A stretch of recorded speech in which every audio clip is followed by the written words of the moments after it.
Therapy in Motion. Welcome to this Healthy Living series. We're grateful that you're watching our presentation. Today, we're going to talk about the secret of a healthy body.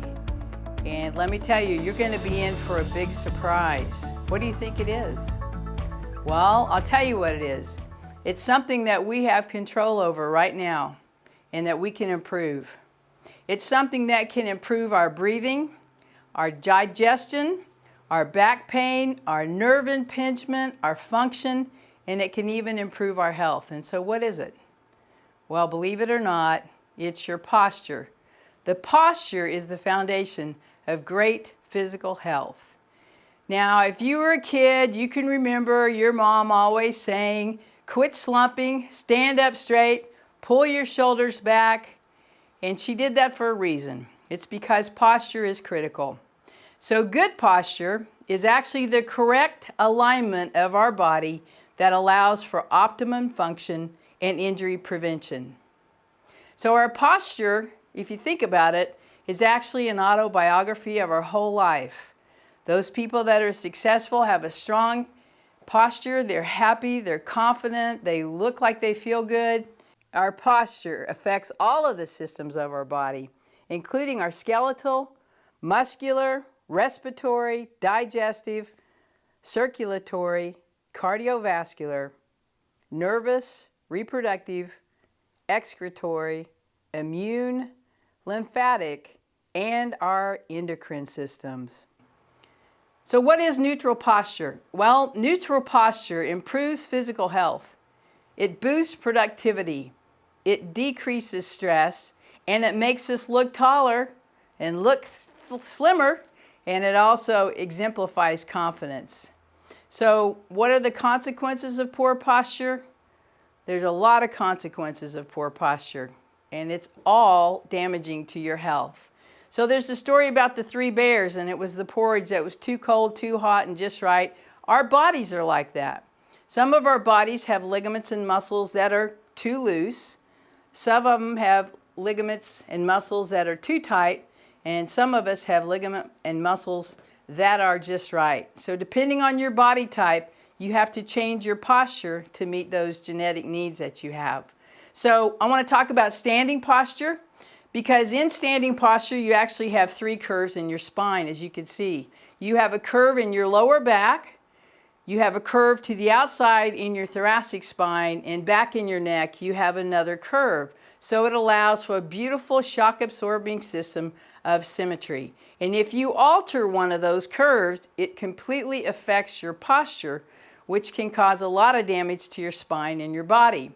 And here we see an example of what it should be. Good posture is basically a straight plumb line that goes all the way down from your head to your shoulders, to your pelvis, to your knees, and through your ankles. So one of the cornerstones of good posture is our pelvis, and it's our lumbar spine. You can see that if you have a sway back or too much curve in your spine, it causes compensatory changes. Same thing if you have a flat back. The secret is right in the middle. Your lumbar spine needs to have a nice, gentle curve. And here's an example of these surface landmarks we are talking about. You can actually make your own home plumb line and hang it from the ceiling and take a picture of your own posture. So good posture, our pelvis is the foundation on which we build our posture. If you have an anterior pelvic tilt, that's where you have a sway back. A posterior pelvic tilt is where you have a flat back.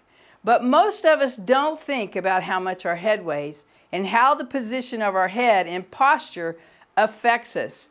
In the normal neutral alignment of good posture, your head weighs 12 pounds. But if you have a forward head slightly, it weighs 32 pounds. And then an extreme forward head can cause your head to weigh 42 pounds. That changes your center of gravity and causes a lot of headaches and neck pain.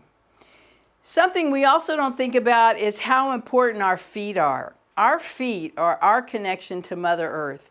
It's the basis of how we stand, how we walk, how we move, how we jump. And some feet can pronate in, and that's where your ankles roll in.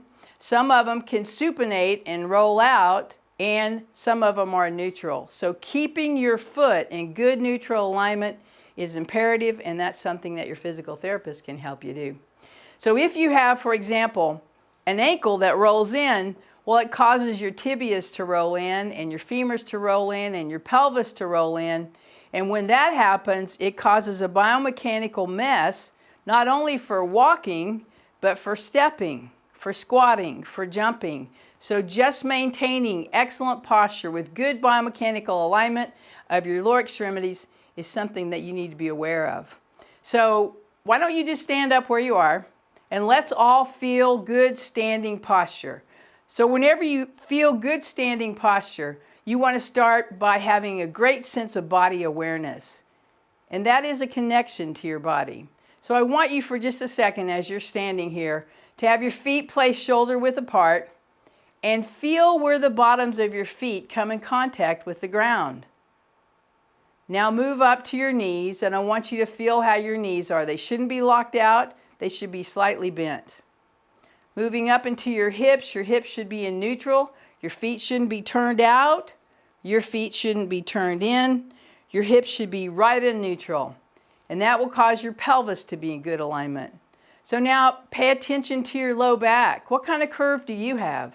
Do you have a curve that's too much, or too little, or just right? Your thoracic spine, that's in between your shoulder blades. Most of us don't keep our shoulder blades back, but we need to keep our shoulder blades back to promote appropriate spinal alignment. And finally, feel about your shoulders. Most of us historically have a habit of flipping our shoulders in like this, whether we're at work or whether we're at sleep. So putting your shoulders back in neutral alignment is critical, as is putting your neck in neutral alignment. So while you're standing here, I'd love for you to squeeze your gluteal muscles. Get a good, strong connection there and see how that makes you more stable. And after you do that, suck in your tummy muscles, suck in your abdominal muscles, and now contract your pelvic floor. A simple way of saying that is you're trying to stop your urine. But pretend like you have a contraction, it's a zipper, just pull it all the way up through your abs, all the way up through your diaphragm, and promote that whole central core stability that you need. Pull your shoulder blades back, and you can see how this helps you to feel stable. Good posture means standing tall. So pretend like that you're a puppet and someone is lifting your string up, and it causes you to gain 1/2 of an inch in height. That fights against gravity, that big downer that we all have. Now for a second, let's talk about sitting posture. We really have become a sedate society. Our kids don't move. We go to work and we sit in a desk all the time. We drive in our cars all the time. We're at home sitting on our recliner, laying out on our couch. Our sitting posture is something that is critical because unfortunately we're doing way too much of it. So let's look at good sitting posture. As you can see from the picture with the green arrow, this person has their feet flat on the floor. The knees are at 90, the hips are at 90. They have good support in their back. Their shoulders and their head are in alignment. As opposed to the other two pictures that shows a slumped posture and a posture that actually has too much of a curve. And then be thinking about your work environment or your desk at home. Is it set up ergonomically correct? Do you have your feet in good posture? Do you have your desk set up? Your computer? Is your monitor at a good height? Sitting posture while you're at work is imperative. So, and you think about our children. What are our children doing? They're on their cell phones. They're on their video games. They're hunched over all the time. We don't even have play that much more in our child's lives. So sitting posture is important from an early age and something that we as adults and we as parents can do to help our young children.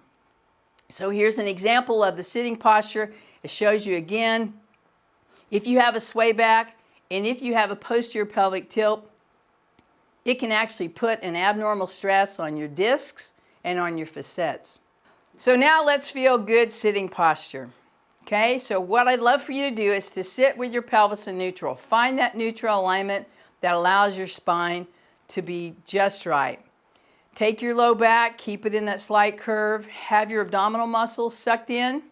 Pull up your pelvic floor. Your hips are at 90. Your knees are at 90 degrees. Your feet are at 90 degrees. Your shoulder blades are retracted and your neck is pulled back. This good sitting posture promotes good spinal stability and will keep you from causing injuries to your spine, such as herniated discs, facet impingement, and degenerative changes. So now let's talk about sleeping posture, because we spend about a third of our day in a sleeping position. Something to think about with sleeping is actually the position of our neck and the position of your pillow. You don't want a pillow that's too high that pulls you out of alignment. You don't want one that's not high enough that causes you to extend your spine. You want one that keeps your head in neutral, whether you're lying on your back or even lying on your side. And again, here's a slide that shows an example of appropriate sleeping posture at the bottom and inappropriate at the top. Think about your mattress. Your mattress is a very important part of sleeping posture. Your mattress can be way too soft. It can also be way too hard. Again, go back to that Three Bears story and find a mattress that's firm enough to control your posture, but not so firm that it won't allow you to relax. So here's some examples of the best and worst sleeping posture for neck pain. Example of some pillows and how you can keep your neutral alignment. So when it comes to sleeping, think about your lying posture, think about your mattress, think about your pillow, and please avoid sleeping on your stomach, because typically that causes a whole lot of neck pain because you're torquing your neck in an abnormal fashion. Also, it causes excessive lordosis of your lumbar spine. So core and scapula and the hip muscles, they're all the foundation of great posture. They're stabilizers. You want to strengthen this part of your body before you ever go on to strengthening your arms and legs. And you know, the nice thing about great posture and having these strengthening exercises is you don't have to set aside any time for it. All you have to do is to perform an isometric co-contraction of your glutes, of your pelvic floor, of your tummy, of your scapular muscles while you're standing in line at the grocery store, while you're sitting at work, while you're sleeping at night. All you have to do is have body awareness and remember just to do it. So if you incorporate this isometric postural control like we just talked about, it's going to make you look healthier, you're going to stand taller, you're going to have a smaller waist, you're going to have a nice tush, and you're going to have a bigger chest. So the foundation of posture comes from your core, it comes from your pelvic floor, it comes from your scapula. There are certain muscles that we need to strengthen and certain muscles that we need to stretch. Later on in the series, we have some great episodes that focus on strengthening and stretching. But basically, whenever it comes down to these exercises, you want the exercises that promote appropriate flexibility so you can have your 3 normal curves of posture. You want to place everything so that the center of gravity is right in the middle of your posture line. So one of my favorite muscles that needs to be stretched is your hip flexors, your psoas muscles. When these muscles contract, they actually lift your hip, but when they perform a stretch, they go backwards. Most people sit all the time, so these muscles are shortened. So if I could pick 4 muscles to stretch, the psoas would be the most important. The second would be your hamstrings, which we'll teach you how to do later. Also the pectoralis muscles in your chest and your latissimus dorsi to pull you back in neutral alignment. So now the muscles to strength, again, you want to strengthen your tush, and that's easy to do. Just stand there and squeeze them together. You want to strengthen your tummy muscles and your core. You also want to strengthen all the layers of your pelvic floor because gravity and weight and impact has all caused us to drop. So pull everything back up, get your good strong posture, and also strengthen the muscles in between your shoulder blades, your scapula, your trapezius muscles, your rhomboids. And believe it or not, strengthening the muscles in your feet will be very helpful. If you stand and you put the weight on your feet equally and you try to curl your toes up, that's very important. And trying to maintain a good healthy arch is important, isometric strengthening for your feet. So to improve the arch of the low back, to improve the arch of the feet, there's a similarity there. Happy feet equal a happy back.